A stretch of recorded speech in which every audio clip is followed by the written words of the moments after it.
పార్థాయ ప్రతిబోధితాం భగవతా నారాయణేన స్వయం వ్యాసేన గ్రథితాం పురాణమునినా మధ్యే మహాభారతం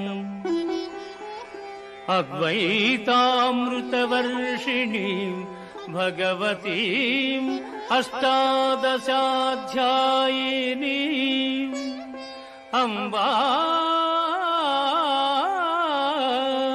త్వామనుసందధామి భగవద్గీతే భవద్వేషిణీం భగవద్గీతే భవద్వేషిణీ.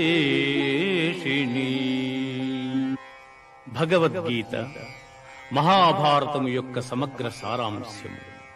భక్తుడైన అర్జునునకు అనర్చిన ఉపదేశమే గీతా సారాంశము. భారత యుద్ధము జరగరాదని సర్వవిధములా భగవానుడు ప్రయత్నించెను. కాని ఆ మహానుభావుని ప్రయత్నములు వ్యర్థములాయను. అటు పిమ్మట శ్రీకృష్ణుడు పార్థునకు సారథి అయి నిలిచెను.